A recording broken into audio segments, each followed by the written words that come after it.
Perkenalkan, nama saya Natalia, NIM 20103223668, Prodi Agribisnis Fakultas Pertanian Universitas Pancabakti Pontianak. Di sini saya akan memaparkan materi kuliah ekonomi internasional yang telah saya pelajari. Yang pertama, ekonomi internasional. Definisi ekonomi internasional. Ekonomi internasional adalah cabang ilmu ekonomi yang mempelajari segala sesuatu mengenai hubungan ekonomi antar negara. Pelaku-pelaku dalam ekonomi antar negara, swasta, pemerintah, dan organisasi internasional. Yang kedua, proteksi. Proteksi yaitu perlindungan yang diberikan kepada suatu sektor ekonomi atau industri di dalam negeri terhadap persaingan dari luar negeri. Alasan proteksi diberikan karena tanpa proteksi suatu sektor ekonomi atau industri tidak bisa bersaing dengan industri sejenis dari luar negeri, di mana sektor ekonomi dalam negeri atau industri kurang efisien di dalam memproduksi barang-barang. Yang ketiga, ekonomi internasional atau exporting country.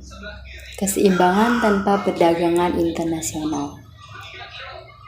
Ketika suatu perekonomian tidak mampu berdagang di pasar dunia, harga akan menyesuaikan diri.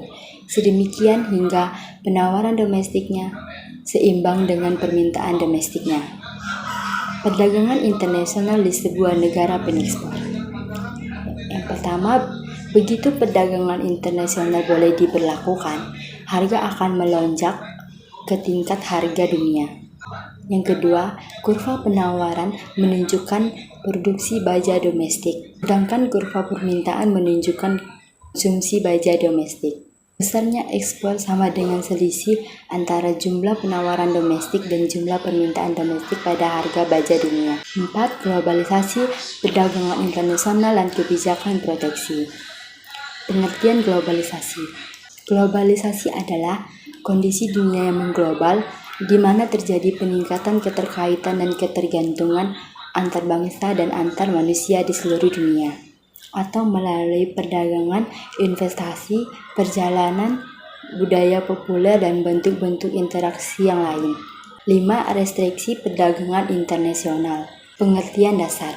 Kebijakan perdagangan internasional adalah berbagai tindakan dan peraturan yang dijalankan suatu negara, baik secara langsung maupun tidak langsung, yang akan mempengaruhi struktur, komposisi, dan arah perdagangan internasional negara tersebut. Kebijakan dilaksanakan dengan tujuan untuk melindungi kepentingan ekonomi internasional, industri dalam negeri, dan lapangan kerja, serta menjaga stabilitas ekonomi internasional.